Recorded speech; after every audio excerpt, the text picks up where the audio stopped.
कंटाटा international musical act है जो हम पृथ्वी में बहुत सारे देश में करते हैं और भारत देश में 9 से 10 टीम इस कंटाटा को कर रहा है।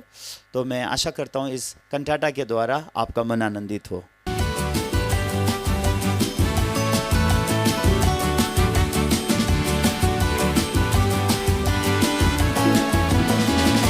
Feliz Navidad, Feliz Navidad, Feliz Navidad, próspero año y felicidad. Feliz Navidad, Feliz Navidad, Feliz Navidad, próspero año y felicidad. I wanna wish you a Merry Christmas.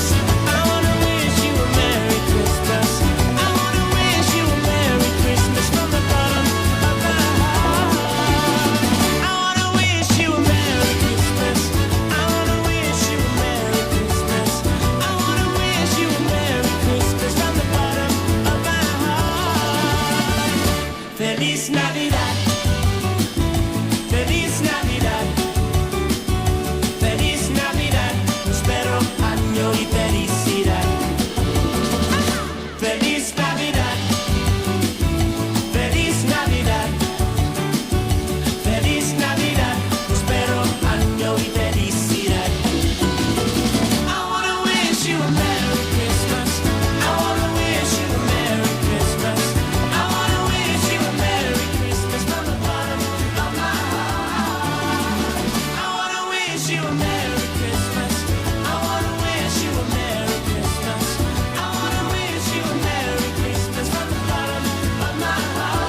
कंटाटा किस बेस से बनाया गया है और उसका सही उद्देश्य क्या है, इसके बारे में मैं आपको बताऊंगा। उसके बाद हम कंटाटा प्ले ऑन करेंगे।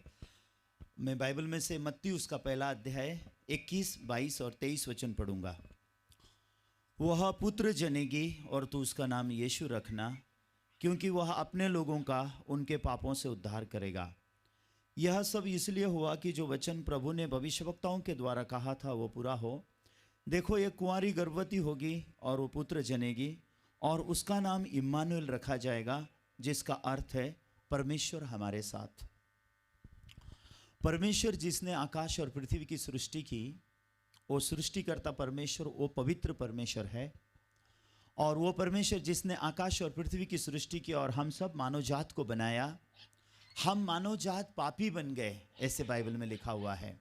इसलिए यीशु का जन्म हुआ परमेश्वर के लोगों को उनके पापों से उद्धार करने के लिए, क्योंकि परमेश्वर के लोग जो इंसान हैं, जिनको परमेश्वर ने सृष्टि की, वो इंसान पापी बन गया। तो इंसान के जन्म के बारे में बाइबल में ऐसे लिखा है, देखो मैं तो पाप के साथ और अधर्म के साथ ही मैं मेरे माँ के गर्भ में था, तो माँ के गर्भ का ही मैं पापी हूँ, ऐसे बोल के बाइबल में लिखा हुआ है। हमारे पूर्वज जो आदाम हैं, आदाम ने जो परमेश्वर के विरोध में पाप किया, आदाम पापी हो जाने के कारण आदाम की संतान हम सब इस दुनिया में पाप में जन्म लिए।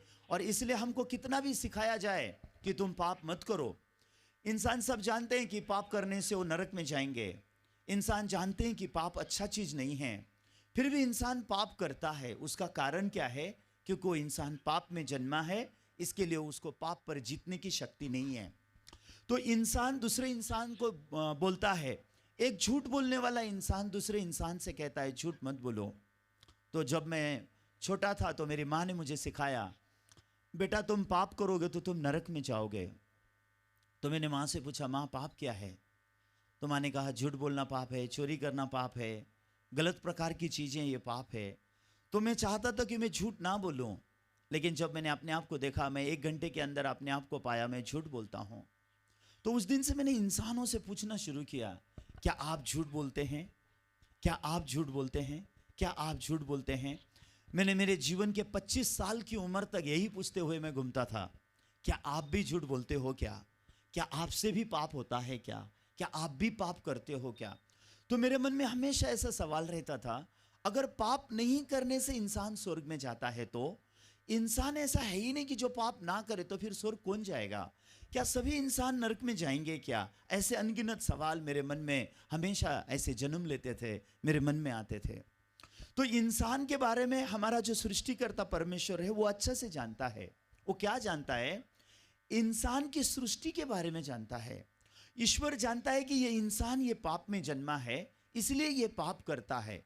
इसलिए ईश्वर इंसान को ये नहीं बोलता कि तुम पाप ना करके तुम स्वर्ग में आओ, ऐसा नहीं बोलता। तो ईश्वर क्या बोलता है? मैं तुम्हें पाप से छुड़ाने वाला यीशु देता हूं। इसलिए उसका नाम यीशु रखा गया, ताकि वो अपने लोगों को उनके पापों से उद्धार करे। तो परमेश्वर जानता है कि परमेश्वर की प्रजा, मानव जात जो पाप में जन्मी है, जिन्होंने पाप किया है, ये इंसान अपने आप को पाप से उद्धार नहीं कर सकते हैं। वो अपने आप को पाप नहीं करने वाला खुद होकर के नहीं बना सकते हैं।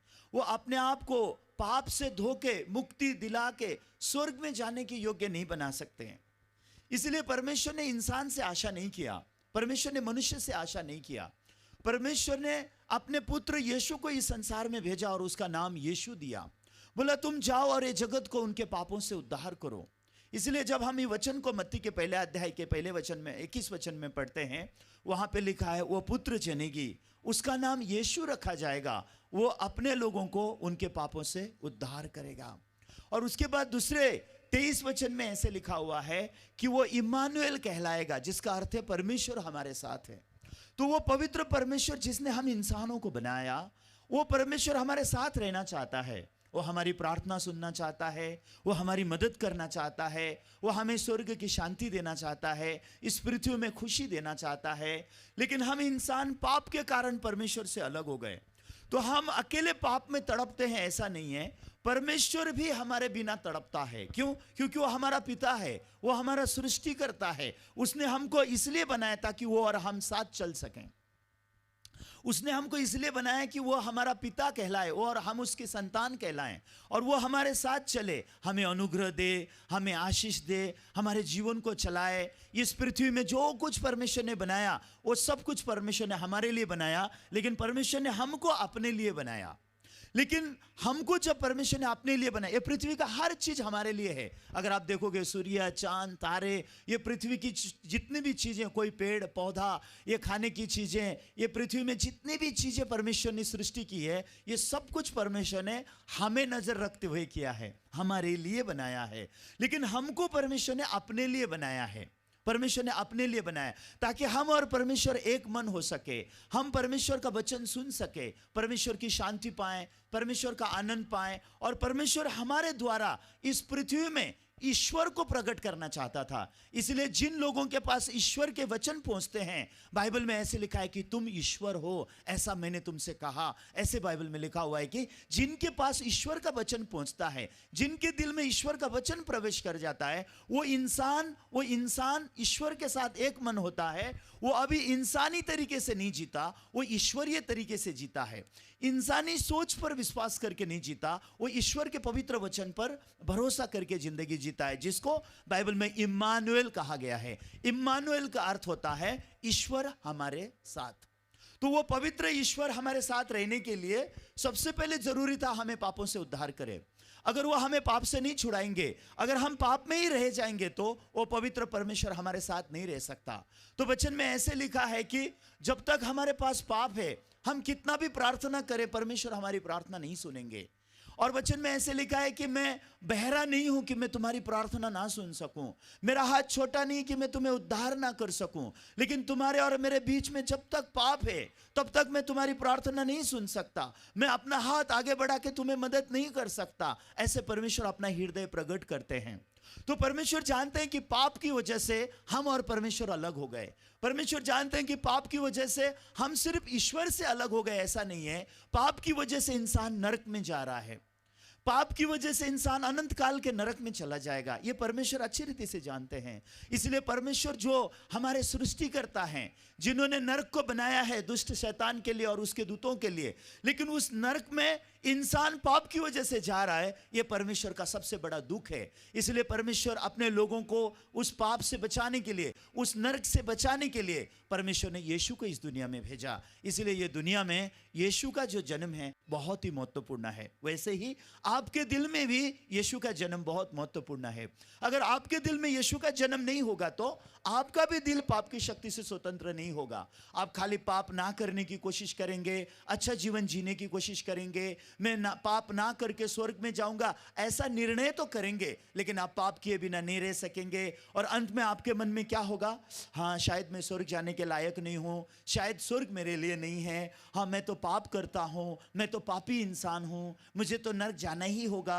ऐसी विचार धारणाओं से हमारा मन पकड़ा जाता है। लेकिन अगर हम यीशु को अपने मन में मिलते हैं, तो जैसे यीशु का जन्म आज से 2000 साल पहले इस संसार में हुआ, वैसे यीशु के वचन का जन्म जब हमारे मन में होता है, हमारा मन पाप की शक्ति से स्वतंत्र होता है, जिसको हम सच्चा क्रिसमस मनाना कहते हैं।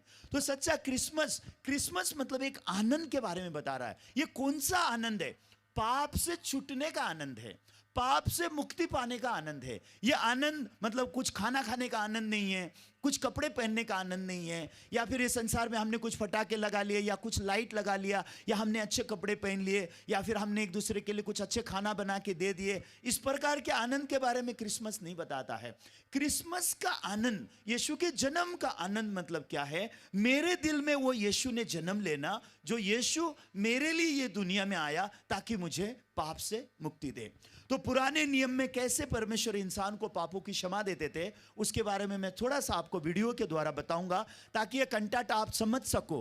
ये कंटाटा यीशु मसीह के जन्म को लेकर के बनाया गया है। 2000 साल पहले के सारे सीन आप देखेंगे, सारे दृश्य 2000 साल पहले के आप देख पाओगे। ऐसे समय में आपको थोड़ा सा समझने की जरूरत होगी, इसके लिए मैं आपको कुछ वीडियो के द्वारा समझा रहा हूं। तो पुराना जो नियम होता था उस समय में, जब भी कोई परमेश्वर के लोग पाप करते थे, तो वह पाप से मुक्ति पाने के लिए उनको एक मेमना लाना पड़ता था, जिसको पाप बलि बोला गया है। तो वैसे ही यीशु का भी जन्म निर्दोष पवित्र आत्मा के द्वारा, जिसने कोई पाप नहीं किया, वो परमेश्वर का पुत्र ये दुनिया में जन्म के हमारे साथ क्या उसके मन का नाता है, वो नाते को मैं शॉर्टली बता के हम कंटाटा की ओर जाएंगे। तो पहला हम वीडियो देखेंगे। बाइबल के पुराने नियम के लेवी व्यवस्था में यदि कोई साधारण मनुष्य यहोवा के विरोध में पाप करता था और वह उसका पाप उस पर प्रकट हो जाता था, तो उसके पाप के विषय में वह एक निर्दोष बकरी मिलाप तंबू में लाता था। वह पाप बलि के लिए लाई हुई निर्दोष बकरी निर्दोष है या नहीं, यह जांचने के बाद वह पाप किया हुआ व्यक्ति उस निर्दोष बकरी के ऊपर अपने हाथ रखता था। पाप बलि पशु पर हाथ रखते ही उस व्यक्ति का सारा पाप उस निर्दोष बकरी के ऊपर चला जाता था और उस बकरी की निर्दोषता उस व्यक्ति पर चली जाती थी।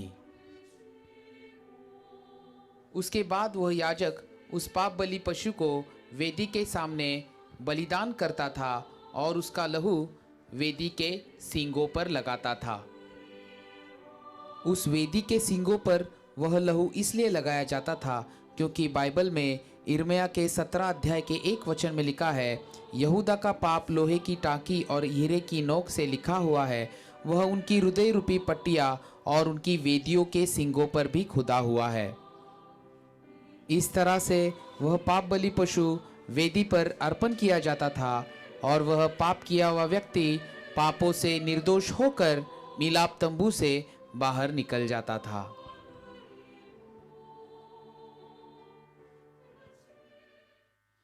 यीशु मसीह इस दुनिया में आने से पहले बाइबल को अगर हम देखते हैं तो बहुत सारे निर्दोष मेमनों का बलिदान दिखाया गया है और ये सारे निर्दोष जो मेमने हैं प्रभु यीशु मसीह को प्रतीक करता है। तो यहाँ पे अगर आप देखेंगे तो दो लोगों को आप देख सकते हैं, एक पाप किया हुआ इंसान है और एक पाप बलि बनने के लिए आया हुआ एक निर्दोष मेमना है।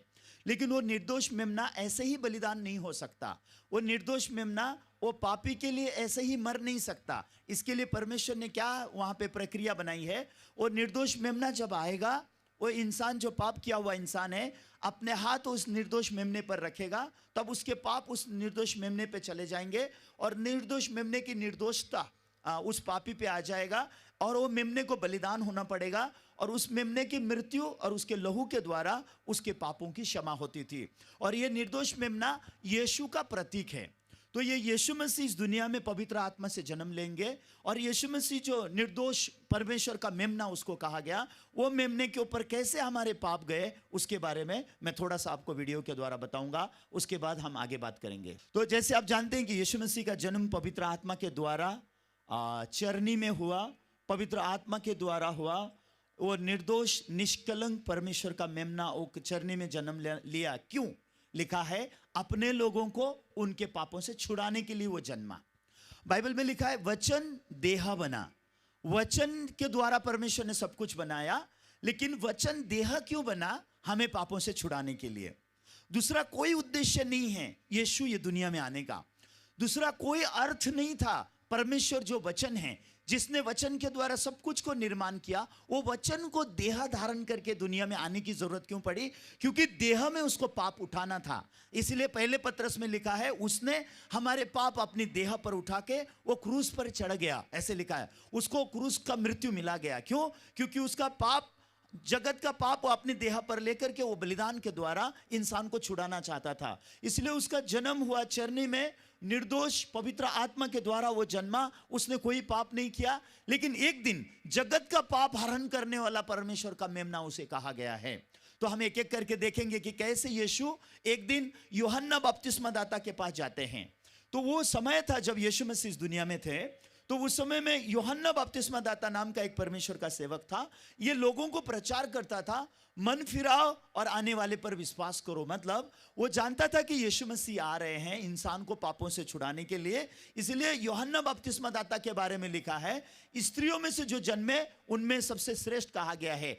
क्यों यूहन्ना को स्त्रियों में से जो जन्मे उनमें से श्रेष्ठ कहा गया है?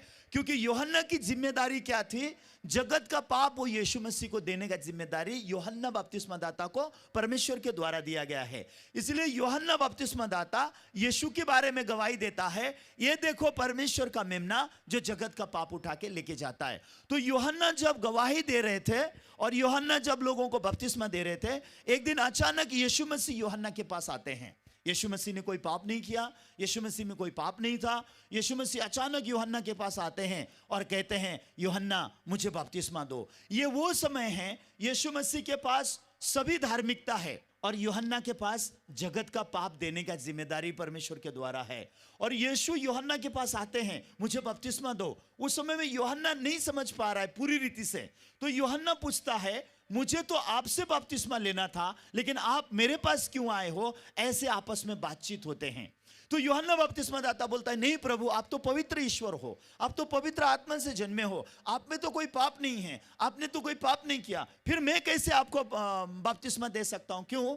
क्योंकि यूहन्ना पश्चाताप का बपतिस्मा देता था। तो उस समय में यीशु जब आते हैं, यीशु कहते हैं मुझे बपतिस्मा दो। तो यूहन्ना कहता है, मैं कैसे बपतिस्मा दूं? तो यीशु कहते हैं, तुम मुझे बपतिस्मा दो। तो इस तरीके से ऐसा होने दे बोल के बोला है। जब ऐसा होगा तो क्या होगा? सारी धार्मिकता पूरी हो जाएगी, ऐसे लिखा है। यीशु मसीह बोलते हैं सारी धार्मिकता को पूरी करना उचित है। सारी धार्मिकता मतलब सारे पाप को खत्म करना जरूरी है, और सारी धार्मिकता यीशु मसीह इंसान को देना चाहते हैं। तो यूहन्ना याद करता है, पुराने नियम में क्या होता था। तो यूहन्ना याद करता है, क्योंकि यूहन्ना हारून के वंश का है, इसलिए यूहन्ना को पुराने नियम के बारे में अच्छे से जानता है। पुराने नियम में कैसा कोई पापी जब पाप करता था तो वो पाप के बलिदान के लिए वो कैसे मेमने को लेके आता था, फिर वो कैसे अपने हाथ रखता तो वो पाप कैसे मेमने पे चले जाते थे, फिर वो पाप कैसे, वो मेमने की निर्दोषता कैसे उस पापी पे चली जाती थी, और कैसे वो मेमना बलिदान किया जाता था। इनके बारे में यूहन्ना याद करने लगा।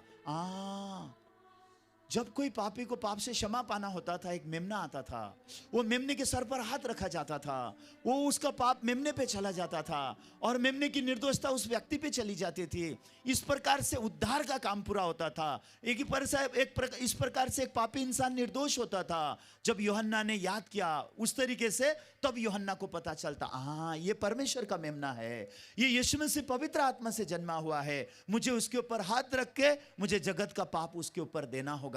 तो उस समय में यूहन्ना एग्री होता है और यूहन्ना अपना हाथ यीशु मसीह के ऊपर रखता है। ये वो समय है जब यूहन्ना ने जगत का पाप यीशु को दिया और यीशु ने सभी धार्मिकता इंसान के लिए रिलीज कर दिया।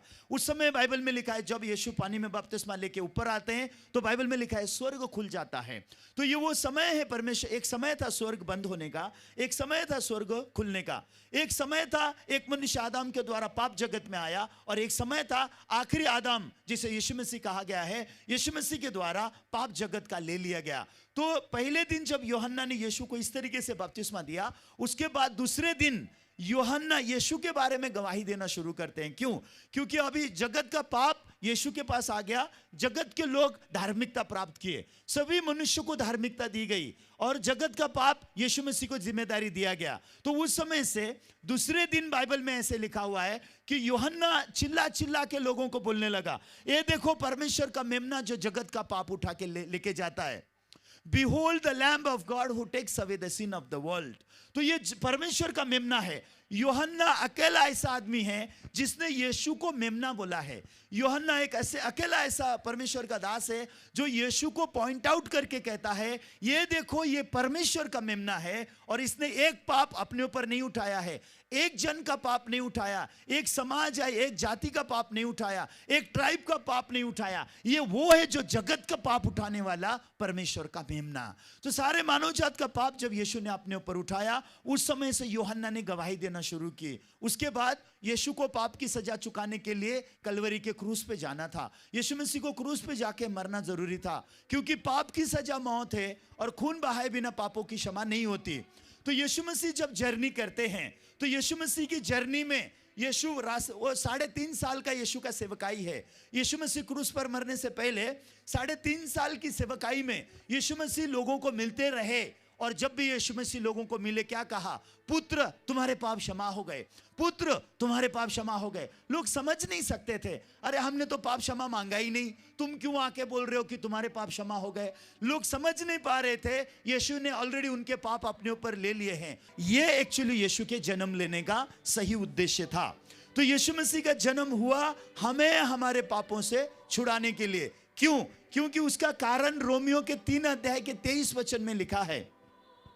रोमियो के 3 के 23 में लिखा है, सब ने पाप किया और सब परमेश्वर की महिमा से रहित है, ऐसा लिखा हुआ है। यीशु का क्रूस पर का आखिरी शब्द था, पूरा हुआ। क्या पूरा हुआ? जिस काम के लिए यीशु जन्मे वो काम पूरा हुआ। वो काम क्या था? हमें हमारे पापों से छुड़ाने का काम यीशु ने क्रूस पर पूरा किया। जब यीशु ने क्रूस पर एक काम को पूरा किया, यीशु ने आखिरी वचन कहा, इट इज फिनिश।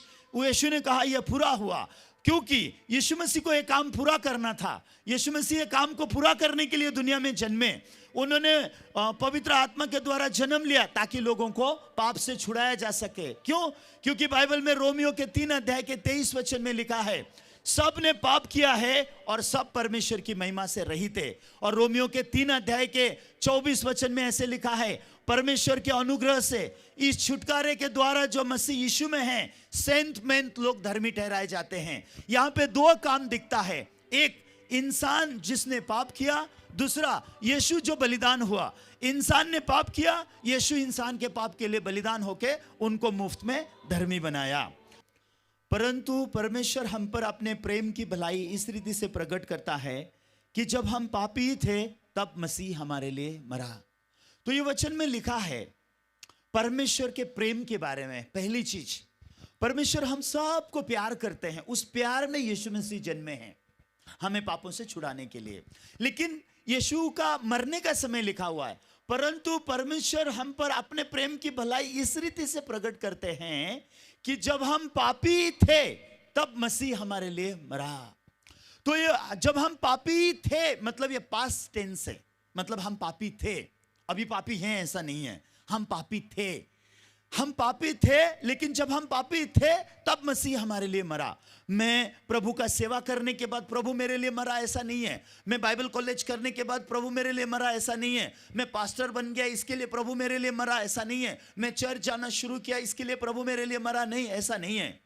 जब हम पापी थे मतलब हम आदम से इस दुनिया में आ रहे थे, हम आदम के द्वारा इस दुनिया में जब आ रहे थे, उसी समय में मसीह हमारे लिए मरा।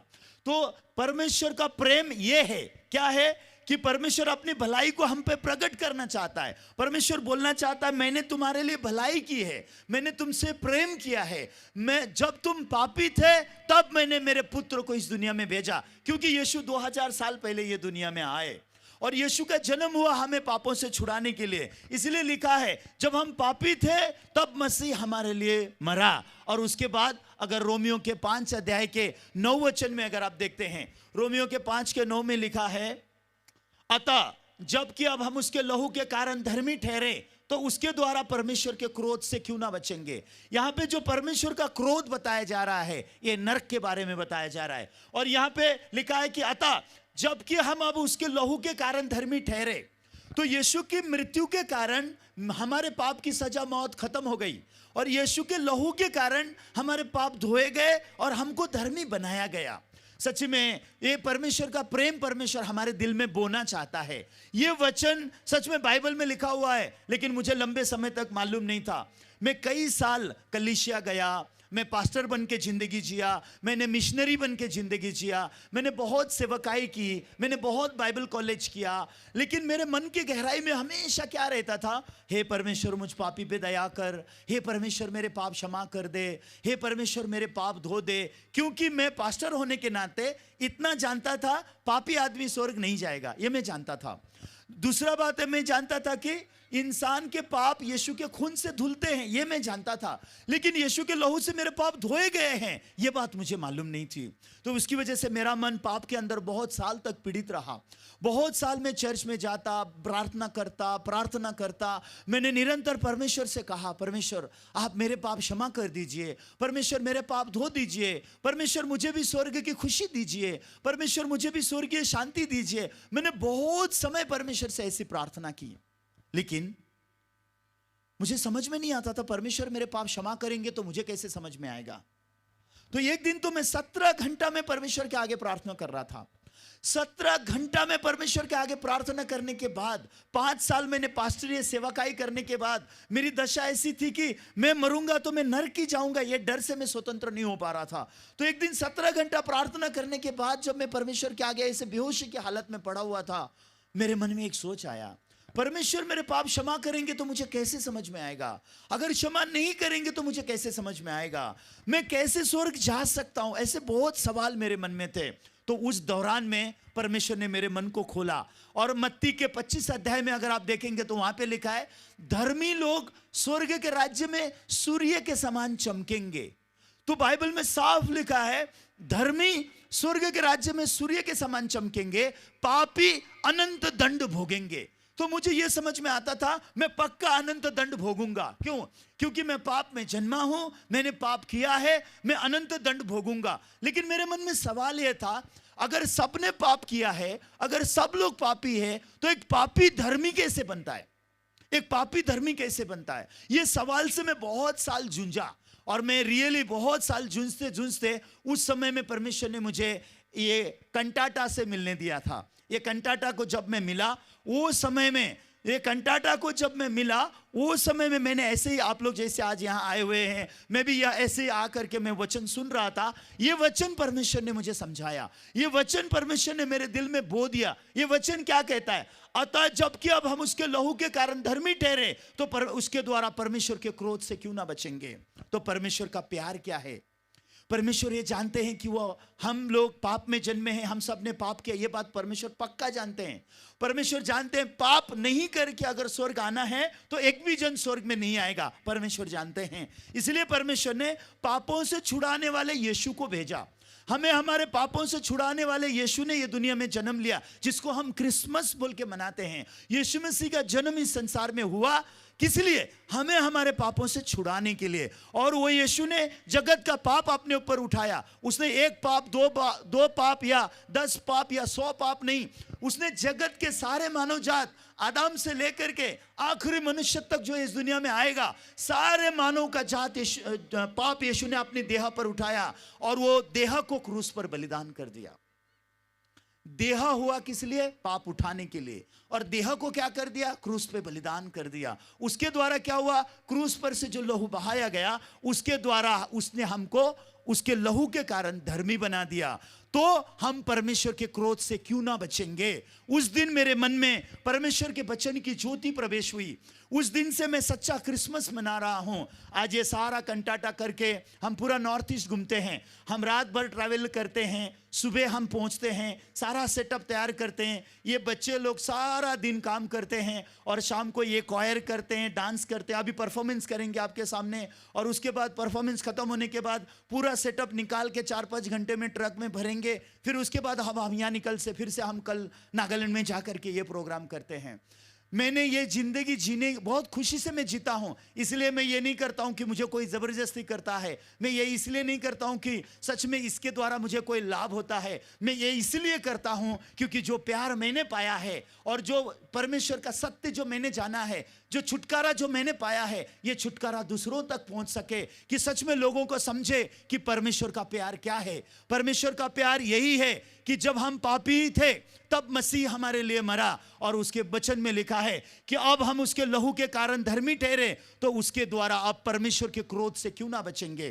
तो एक दिन परमेश्वर ने मुझे समझाया, जब तू पापी था तब से मैंने तुझे प्यार किया है। तू पास्टर बनने के बाद प्यार नहीं किया हूं, तू चर्च जाने के बाद प्यार नहीं किया हूं। जब तू पापी था तब से मैंने तुझे प्यार किया है। तेरे पाप के लिए मैंने मेरा बेटा भेजा है। तेरे पाप को मेरे बेटे ने अपने देह पर उठाया है। तेरे पाप को मेरे बेटे ने क्रूस पे खत्म किया है और क्रूस के लहू के द्वारा मेरे बेटे ने तेरे पाप धो के तुझे धर्मी बनाया है। तेरे ऊपर मेरा क्रोध नहीं आएगा, तू नरक में नहीं जाएगा, ऐसा सत्य परमेश्वर ने मेरे दिल में दे दिया। उस दिन मैं नए सिरे से जन्म पा सका। उस दिन मेरा मन पाप की शक्ति से स्वतंत्र हो गया। मैंने बहुत साल दुनिया में, मेरा पूरा जवानी मैंने ड्रग एडिक्ट में बिताया, मैंने मेरा पूरा जवानी शराब में बिताया, मैंने मेरी पूरी जवानी जुआ में बिताई। आई, मुझे ये नहीं पता था मैं दुनिया में क्यों आया हूँ, मैं दुनिया में इतना पीड़ा क्यों मुझे भोगना पड़ता है, ये दुनिया छोड़ के मैं कहाँ जाऊँगा, ऐसे अनगिनत सवाल से मैंने पीड़ित जिंदगी जिया। लेकिन जिस दिन परमेश्वर के वचन की ज्योति मेरे मन में आई,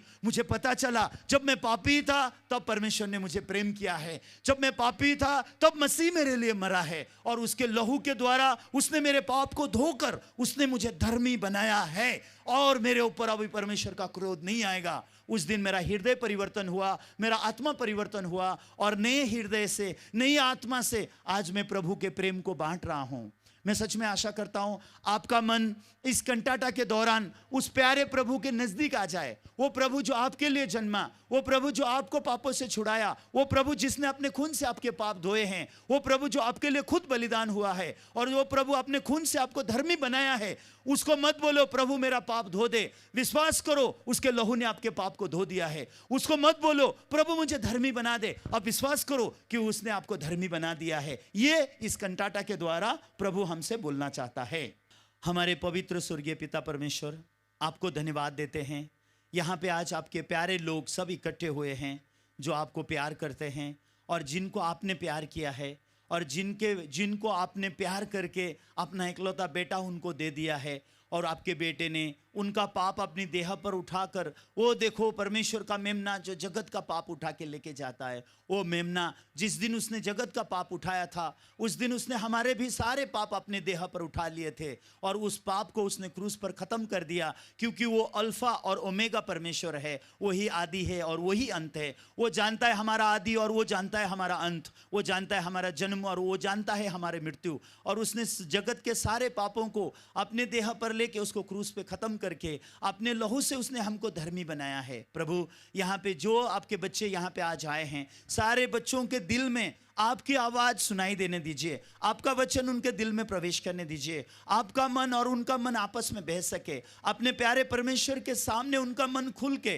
परमेश्वर के पुत्र यीशु के लहू ने मुझे धर्मी ठहराया है, ये सत्य उनके हृदय में जगह पा सके। और प्रभु हाँ, आने वाले क्रोध से हम क्यों ना बचेंगे, ऐसे एक साहसी मन से प्रभु उन्हें इस पृथ्वी पे जीवन जीने दीजिए, ताकि जब तक वो इस पृथ्वी पे हैं वो लोग स्वर्गीय खुशी और शांति को पा सकें। प्रभु आज यहाँ पे हमारे जितने भी मान्यवर जो मेहमान आए हैं, और हमारे चर्चेस के लीडर लोग हैं, और जो हमारे भाई बहन जो सब यहाँ इकट्ठे हैं, हे प्रभु आप उनको अपना प्यार समझने के लिए उनके मन को खोल दीजिए, और प्रभु आप उनको सारी आशीष की बरसात कीजिए, और प्रभु विशेष करके उनको स्वर्गीय आशीष के बारे में जानने दीजिए, और प्रभु उनको और उनके परिवार को आप अनुग्रह और दया दें, उन्हें आशीष दें। जैसे वो लोग वो कंटाटा को देखेंगे, ये प्रोग्राम को जब वो देखेंगे, प्रभु उनका मन आपके नज़दीक आने दीजिए, और प्रभु आपके प्यार को महसूस कर सकें, और आपकी क्षमा को अपने दिल में भरपूरी से पा सकें, और प्रभु आप उनके मन में राज करें, और प्रभु वो लोग सब अपने मन में सच्चा क्रिसमस मना सकें। प्रभु सभी बातों को आपके हाथ में सौंपते हैं, आज के एक्ट को आपके हाथों में सौंपते हैं, आए हुए मेहमानों को, भाई बहनों को, सबको हम आपके हाथ में और दया में सौंपते हैं। आपको धन्यवाद देकर स्वर्गीय पिता हमने यीशु के नाम से प्रार्थना किया, आमीन। Thank you so much, Reverend Uderas Paudel, for your clear and precise message on Christmas and Christmas cantata. এতিয়া আমি Christmas cantata drama চাম।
लगभग 4 ईसा पूर्व में रोम के सम्राट कैसर ऑगस्टस ने एक शाही आज्ञा दी कि सब इजरायली लोगों के नाम लिखे जाएं ताकि रोम साम्राज्य उनसे कर ले सके। इसीलिए नासरी यूसुफ को अपनी गर्भवती पत्नी मरियम के साथ बेथलेहम लौटना पड़ा। जैसे यहूदा के लोग बड़ी पीड़ा से रो उठे, तब आकाश में एक नया तारा चमक उठा।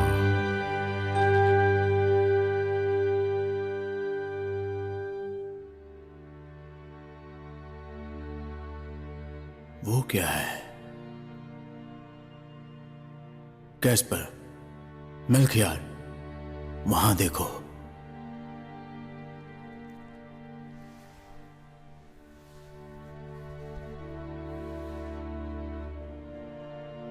ऐसा चमकदार तारा मैं जिंदगी में पहली बार देख रहा हूं। उसकी रोशनी बहुत तेज और उज्जवल है, ऐसा कोई और तारा नहीं है।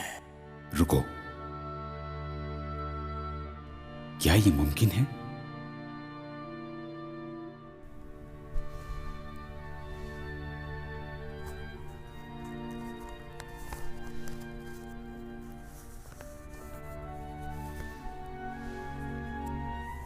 याकूब में से एक तारा उदय होगा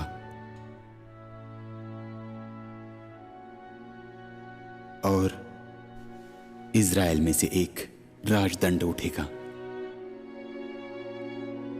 मसीहा? क्या ये वही है जिसका लंबे समय से इंतजार था? ध्यान से देखो, तारा आगे बढ़ रहा है। हमें उसके पीछे जाना चाहिए। चलो, अपना जरूरी सामान लेकर चलते हैं। हाँ,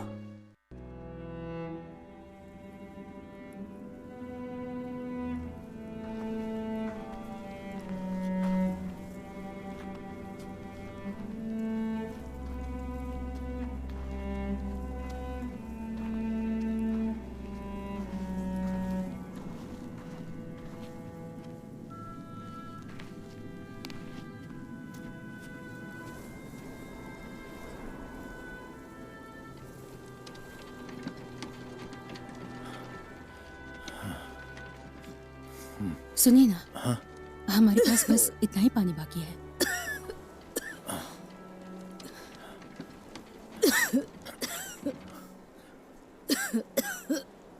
माँ, थोड़ा सा पानी पी लो। पापा, मुझे भी थोड़ा पानी चाहिए। ये लो बेटी, ये पी लो। नहीं माँ, फिर तुम क्या पियोगी? मैं ठीक हूँ। तुम्हारे जूते तो देखो, तुम्हारे पैरों में बहुत दर्द हो रहा होगा। माफ करो, मैं तुम्हारे लिए बोझ बनी। ऐसा मत बोलो माँ। हम पहुँचने वाले हैं। हम पहुँच जाएंगे। चलो बेटा, जल्दी पहुँच जाएंगे।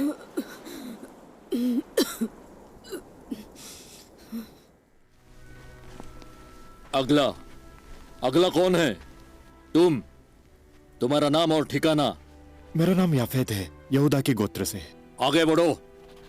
अगला, तुम्हारा नाम? जल्दी। मेरा नाम अबिदान है, शिमोन के गोत्र से। अगला।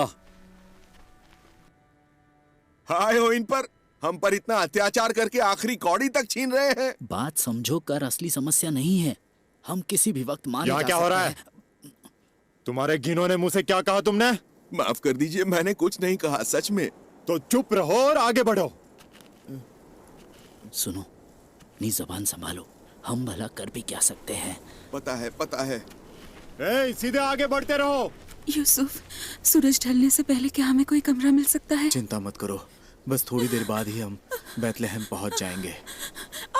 यूसुफ, मैं और नहीं सह सकती। मरियम, तुमने अब तक इतना सहा है, बस थोड़ा और, हम पहुंच ही गए हैं।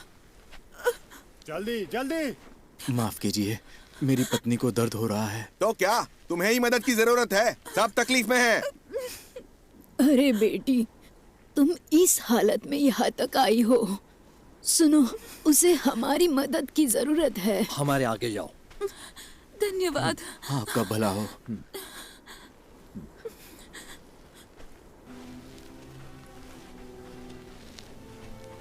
अगला, तुम्हारा नाम? यूसुफ, यहूदा के गोत्र से। मैं बैतलहम जा रहा हूँ। जल्दी करो, आगे बढ़ो। अगला। लिया, लिया, लिया, इसे पानी चाहिए। हमारी मदद करो, हमें पानी चाहिए। तुम्हारे पास पानी? मेरे पास तो अपने लिए भी नहीं है। हमारी मदद करो, हमें पानी चाहिए। हमें पानी चाहिए। पानी है किसी के पास? क्या आपके पास थोड़ा पानी है? मेरी बच्ची। ये क्या हंगामा मचा रखा है? कृपया थोड़ा पानी दे दीजिए। मेरी बेटी पानी बिना मर जाएगी। थोड़ा पानी लेकर आओ। धन्यवाद, बहुत धन्यवाद। साहब, साहब बस थोड़ा सा पानी दे दो। ऐसा मत कीजिए। नहीं, नहीं। चलो आगे बढ़ो, जल्दी चलो। ओह लिया, मुझे माफ करना मेरी बेटी। हमें इस पीड़ा से कौन छुड़ाएगा? प्रभु, अपने अभागे बच्चों को याद कीजिए। कृपया याद कीजिए, कृपया याद कीजिए। हे मैनुअल, आ जाइए।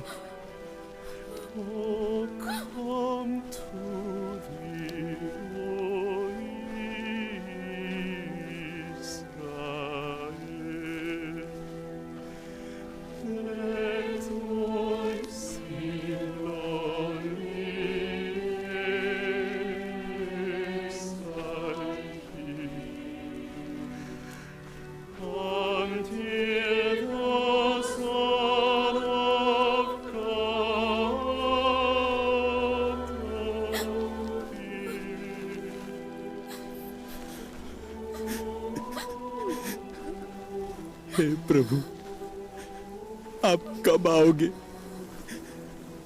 कब आओगे? कब आओगे?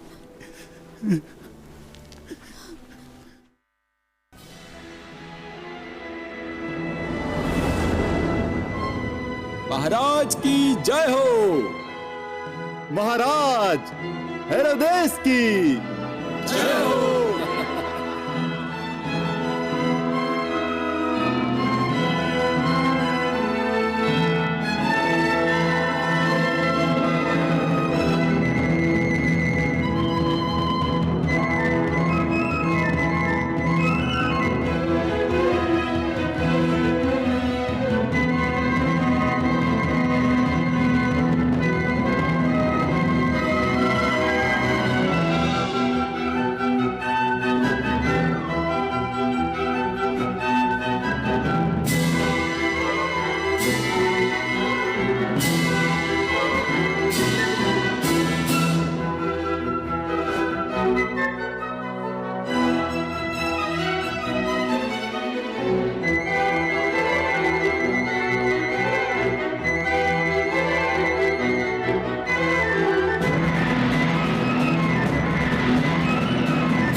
महाराज, पूर्व से ज्योतिषी आपसे मिलने आए हैं।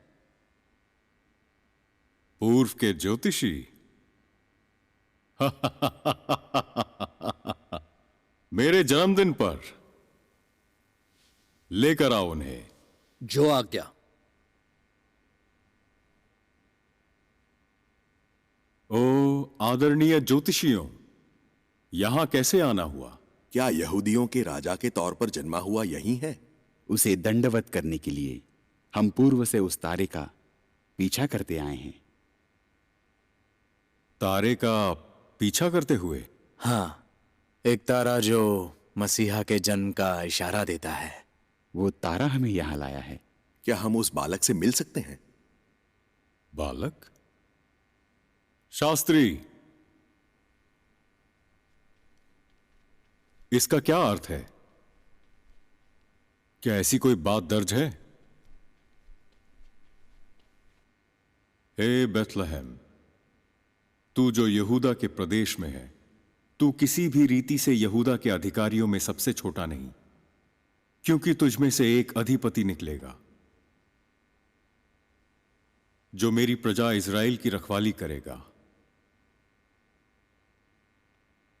बेथलेहम में?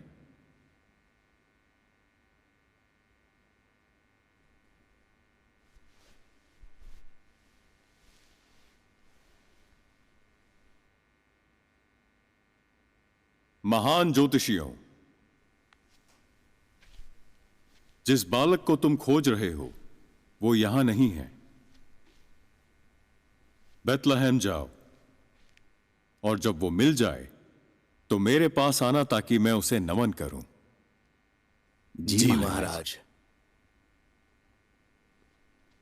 क्या कहा? बेथलेहम में? ये कैसे हो सकता है? इसका कोई मतलब नहीं। बालक वहीं के लिए निकले, लेकिन बालक इसका कोई मतलब नहीं हो सकता है। बेथलेहम में जैसा भी हो। नहीं तो मुझे यकीन नहीं हो रहा। मैं सुना ना। आओ चलो।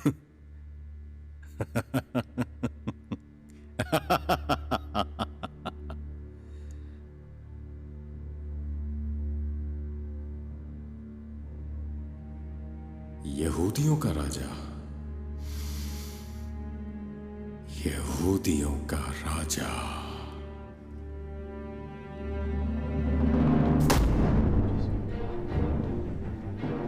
Who is this king of the Jews? How dare there be someone else? Who is the one they call Judah's king? This was before all these things in Judea.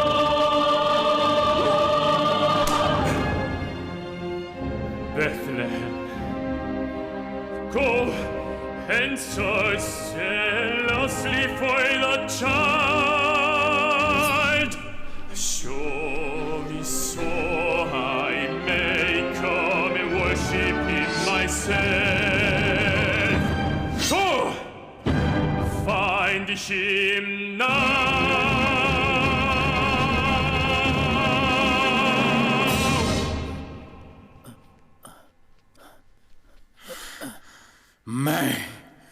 मैं ही राजा हूं।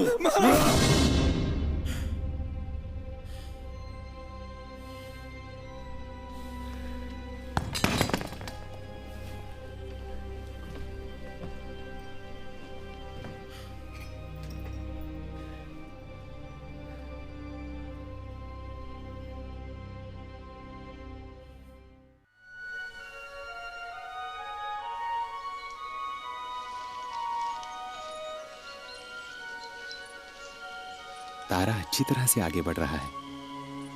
अद्भुत है, मानो कि वो हमारी अगुवाई कर रहा हो। जैसे कि वो हमें दूर से देख रहा हो। वो हमें कहां ले जा रहा होगा? देखते हैं, शायद मंजिल अभी बहुत दूर है। भले रात अंधेरी है, लेकिन वो तारा और भी चमक रहा है। हमें डरने की जरूरत नहीं है।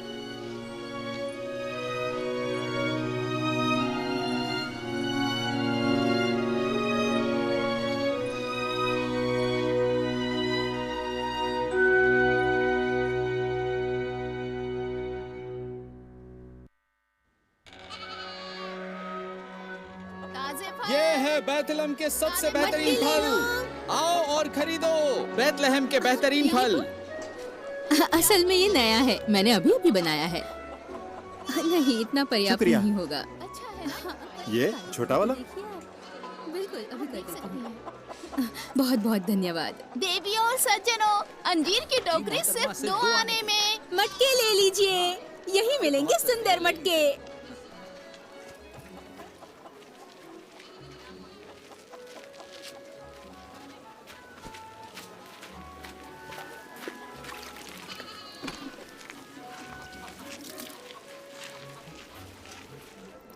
शिमोन, हाँ? शिमोन, क्या ये तुम हो? एलिशिबा, कितने दिनों बाद। पिताजी कैसे हैं? क्या वो ठीक है? हाँ, वो बिल्कुल ठीक है। तुम्हें देखने के लिए तरस रहे हैं। ओह, लिया, आओ, मैं तुम्हें घर ले चलती हूँ। तुम थक गई होगी। चलो घर चलते हैं। मैंने तुम्हारे लिए बहुत स्वादिष्ट खाना बनाया है।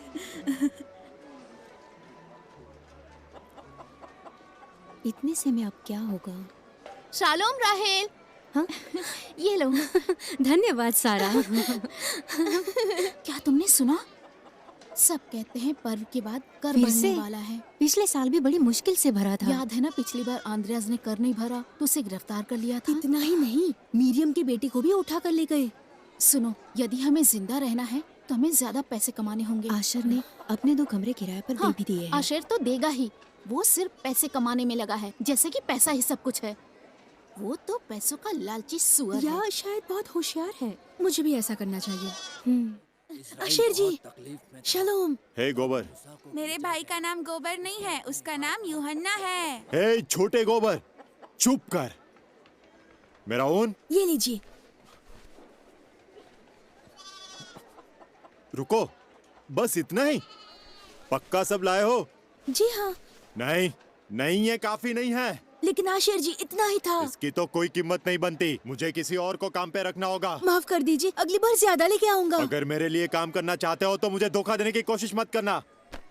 अब निकलो यहाँ से। जी हाँ। उसने हमारे साथ ऐसे बात क्यों की? कोई बात नहीं, चिंता मत करो। स्वागत है आपका। शाम हो रही है, आज रात यहीं ठहर जाइए। एक रात का कितना होगा? सिर्फ 10 आने। आइए। यहाँ आप आधे दाम में ठहर सकते हैं। ओह, सच में? हाँ हाँ, जरूर। क्या क्या कर रहे हो? धंधा करना सीख लो। ग्राहक छीनने वाले कौन? मैं? रोमी सिपाही आ रहे हैं। सारा, सारा, जल्दी करो।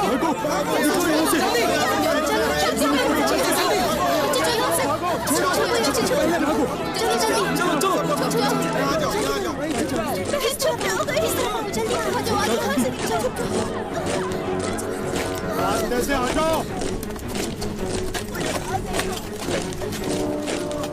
कैसर ऑगुस्तस की आज्ञा के अनुसार सबको महान रोम साम्राज्य को कर भरना होगा। जी। 1 चांदी का शेकल मंदिर के लिए और 2 कैसर के लिए।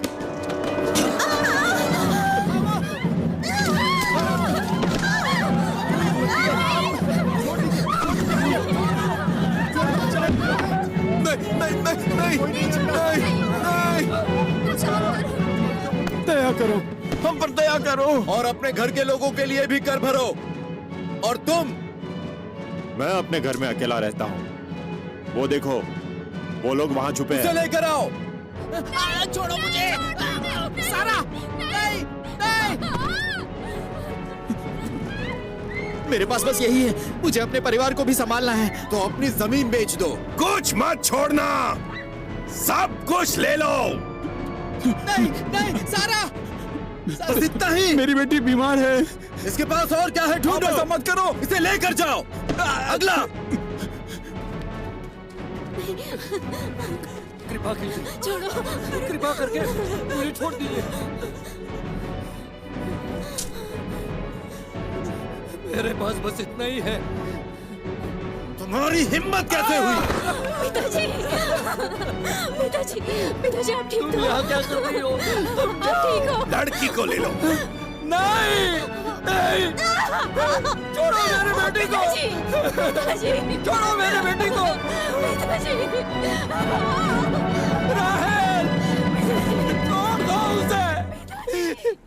कृपा करके, कृपा करके मेरे बेटी को छोड़ दीजिए। मैं बस एक बूढ़ा गरीब आदमी हूँ, उसके अलावा मेरे पास कुछ नहीं है। मसीहा, हम पर दया कीजिए। कोई मसीहा नहीं जो तुम्हें बचा सके। चलो।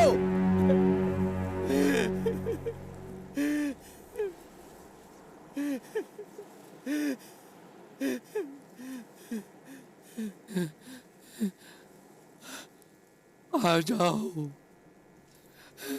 इमानुएल,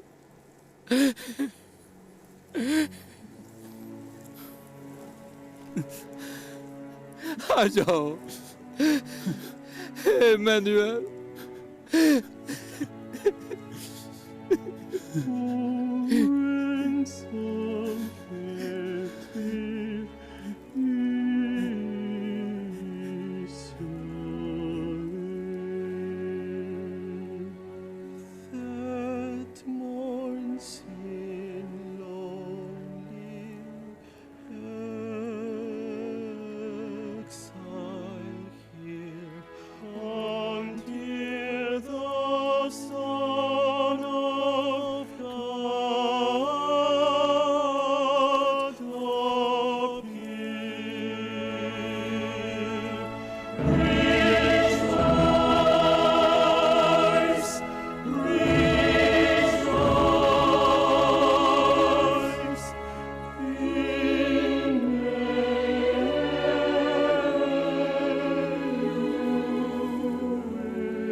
ओ राहेल मेरी बेटी, अपने अभागे पिता को माफ कर देना।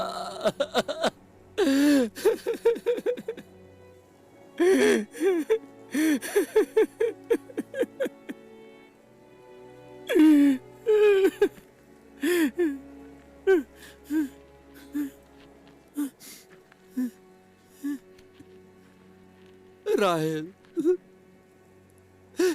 राहेल,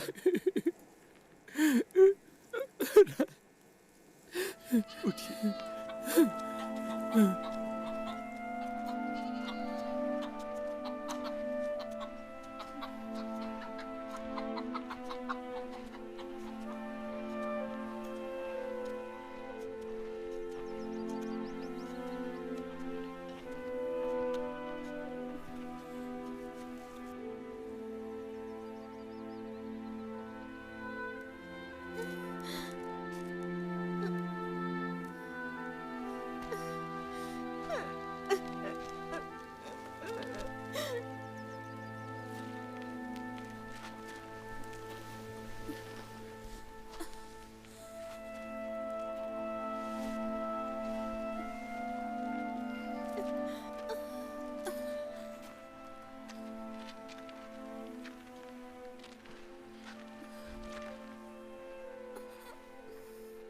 शालोम, हे प्रभु, ये ज्यादा देर तक सह नहीं पाएगी।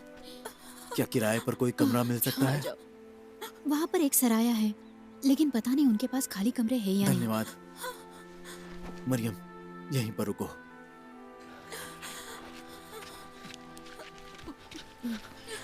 आराम से। सुनिए, मुझे एक कमरा चाहिए। माफ करो, कोई कमरा नहीं है, आप वहाँ देखिए।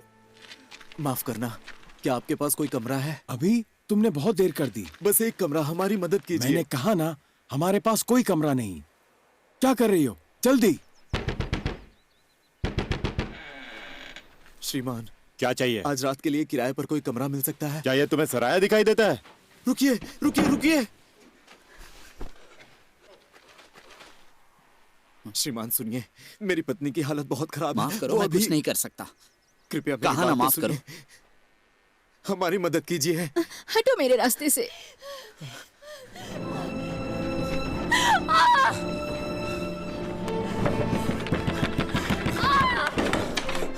सुनिए तो, क्या आपके पास कोई कमरा है? इस समय कोई तुम्हारी मदद नहीं कर सकता। रुक जाइए। बचा रहा है। कृपया दरवाजा खोलिए। कोई है? हमारी मदद कीजिए। सुनिए, मेरी पत्नी बच्चे को जन्म देने वाली है।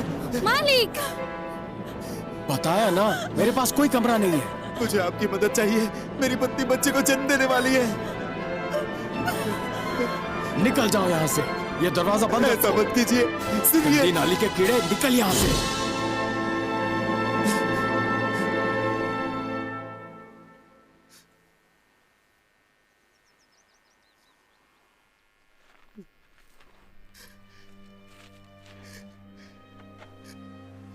कृपया हमारी मदद कीजिए।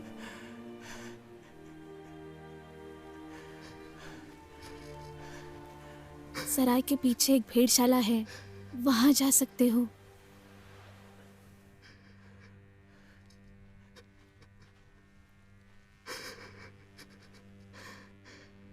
बैतलहम में इस बालक के लिए कोई जगह नहीं है।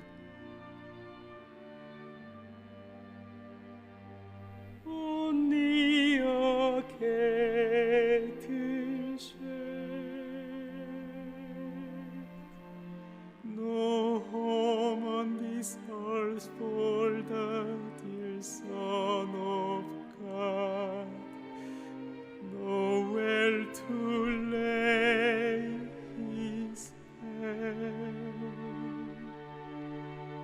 Stable so cold and dark for baby Christ, God's praise for Christ our Lord.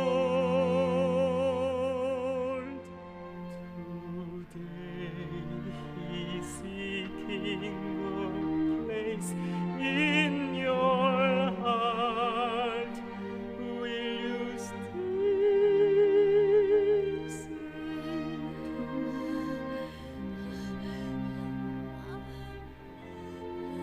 no, no.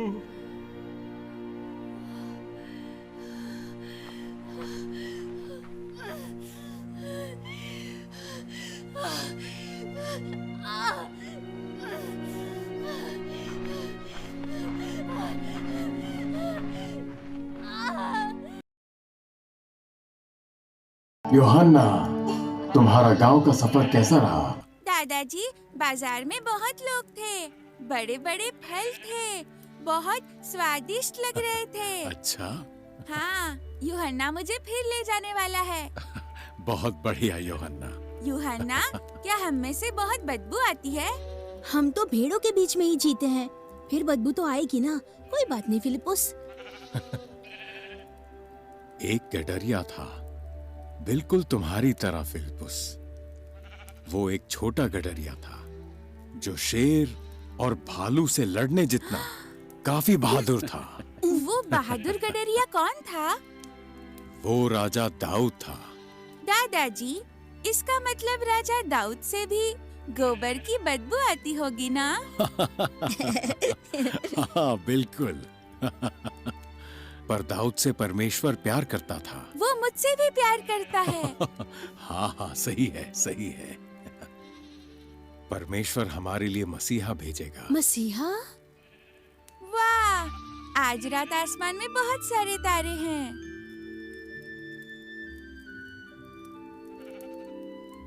दादाजी, मसीहा का तारा बहुत चमकदार होगा ना?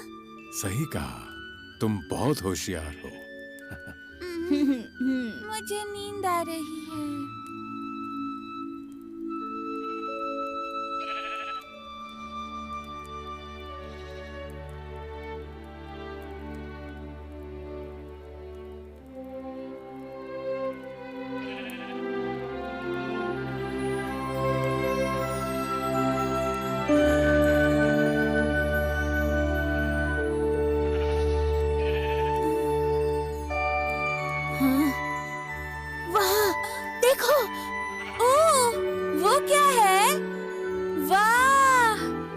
जी, वो मसीहा का तारा है ना? देखो कितना चमकदार है।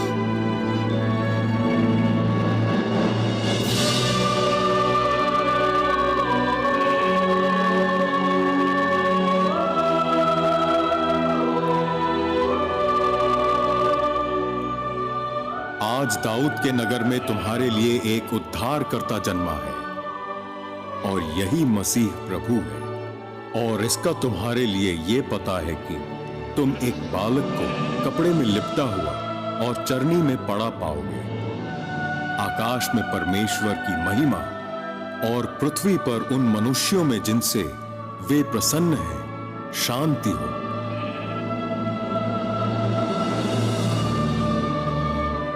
विश्वास नहीं हो रहा। चलो जाकर बालक को देखते हैं।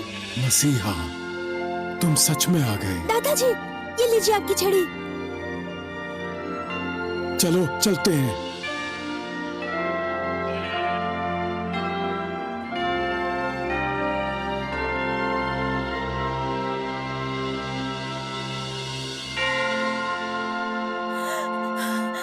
यूसुफ, यूसुफ, मरियम, बस थोड़ा और, बस थोड़ा सा और।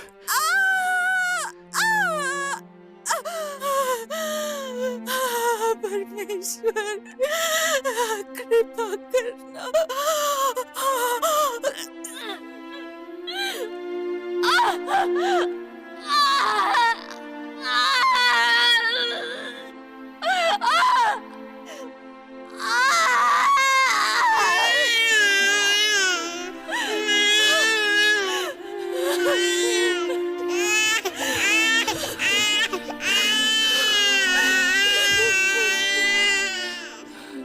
बालक,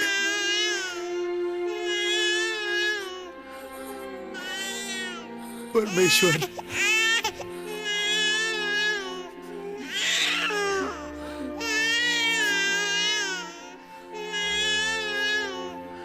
बालक,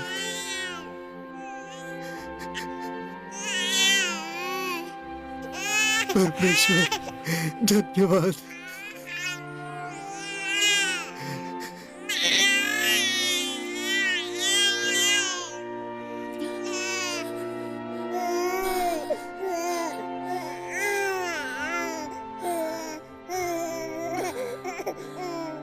अपने लोगों का उनके पापों से उद्धार करने वाला यीशु, ये उसका नाम होगा।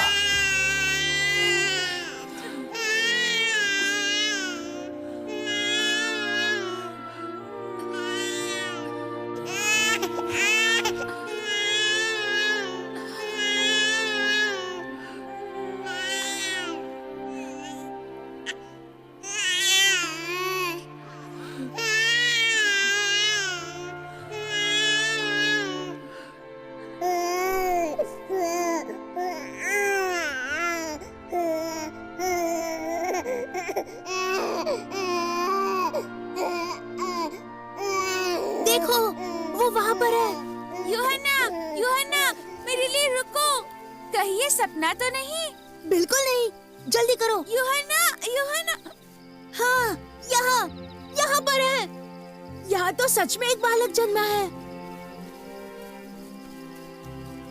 मैंने कभी नहीं सोचा था कि मैं अपने जीवन में मसीहा को देख सकूंगा।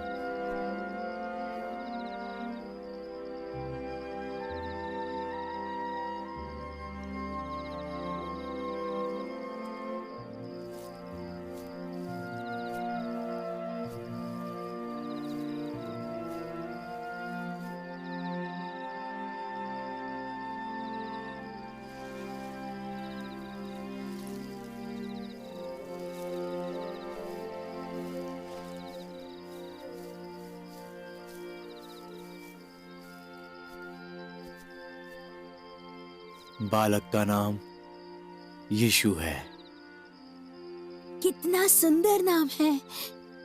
मेरे भाई का नाम यूहन्ना शाई है। मैं फिलिपुस शाई हूँ और हम गडरिये हैं। शैलोम Philip.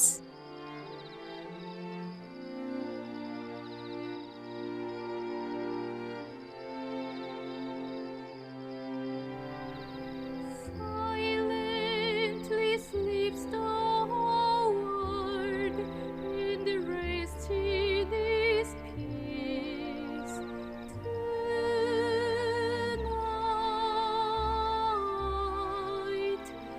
no bed for Jesus.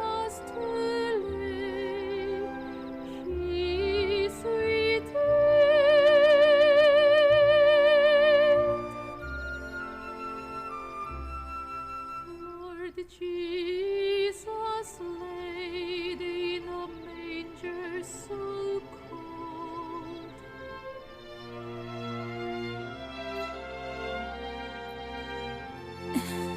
Yeshu, For unto us the Savior is born, our Prince of Peace.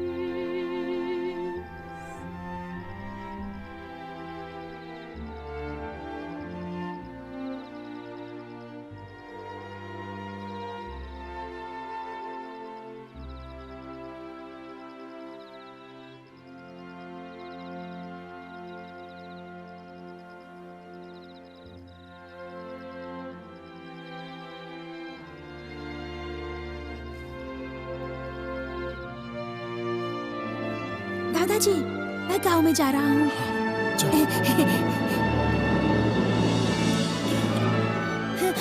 सुनो, सब सुनो, एक सुंदर बालक जन्मा है। जल्दी जल्दी बाहर आओ, एक बालक जन्मा है। सब लोग एली की भेड़शाला में आ जाओ, वो मसीहा है। एली की भेड़शाला? बालक जन्मा है? नहीं, मसीहा।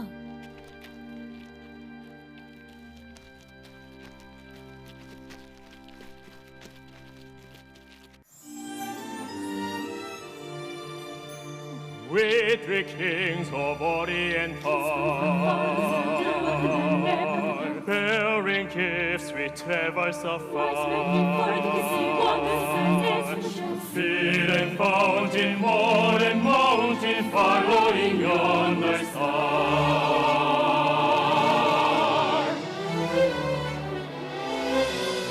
Born of kings on Bethlehem's fair, gifts we bring to Karim again. King forever, sitting never over us far.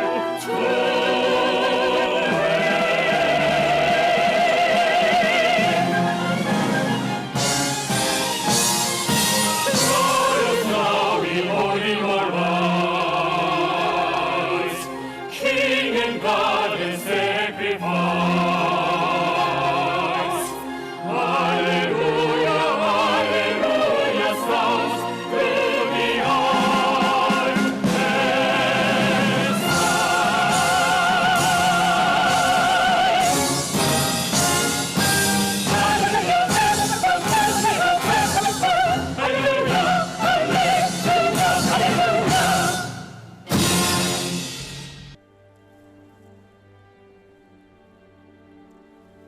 सबसे महान जो जन्मा नम्र चरनी में, राजाओं के राजा के लिए सोना।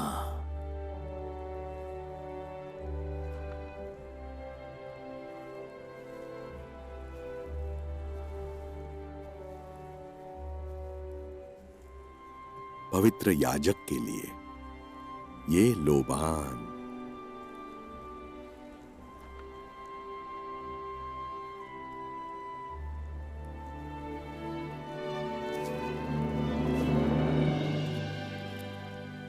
जगत के पापों के लिए दिए जाने वाले तेरे बलिदान के सम्मान में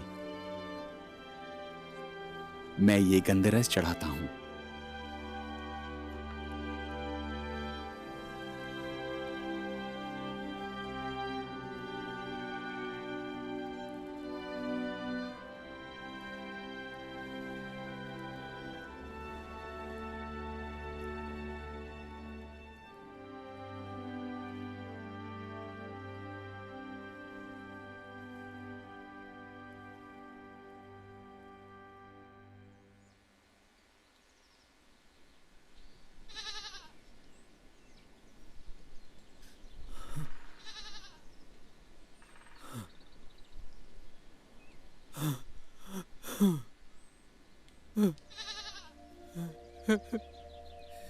हे यीशु, ओ मसीहा,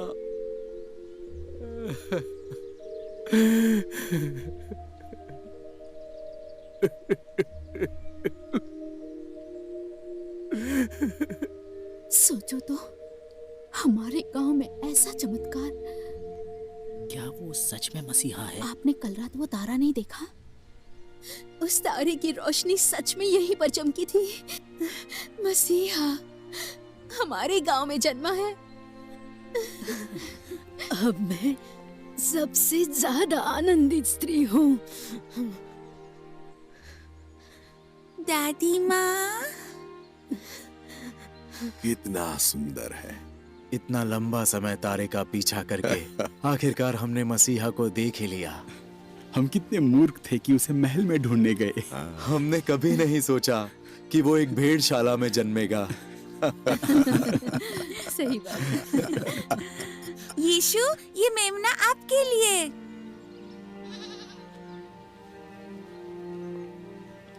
लगता है यीशु को फिलिपुस का मेमना पसंद आया। दादाजी कहते हैं कि मसीहा परमेश्वर का मेमना है। क्या वो छोटा बच्चा? हाँ, ये वो मेमना है जो हमारे पापों के लिए मरेगा। मैं अच्छा इंसान नहीं हूँ। सब मुझसे नफरत करते हैं, मैं जानता हूँ। नहीं, ऐसा नहीं है। यीशु सच में आपसे प्यार करता है।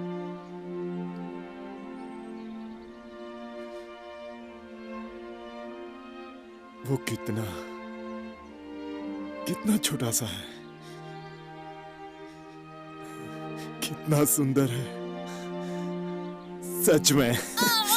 आशिक जी, मेरा दम घुट रहा है।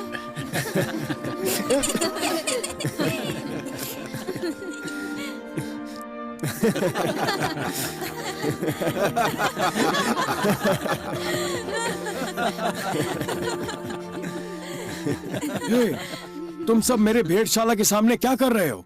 मालिक, मालिक, ये मसीहा है। क्या? मसीहा? जी हाँ।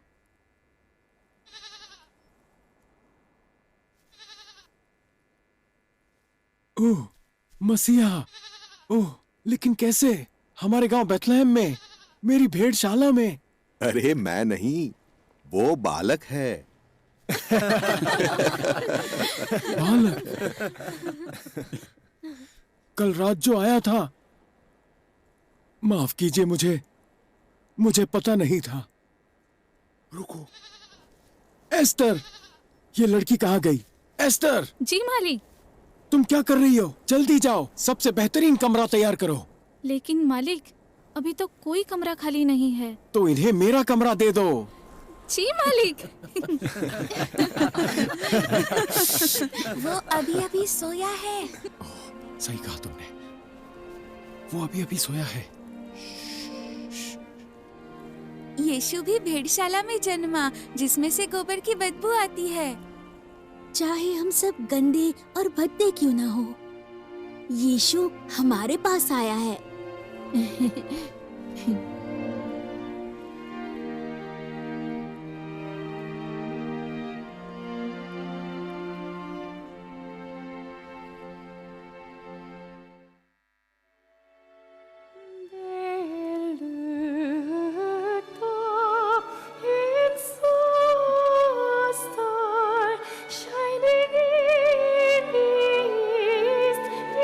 Beyond them far,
एक छोटा बालक इस दुनिया में जन्मा,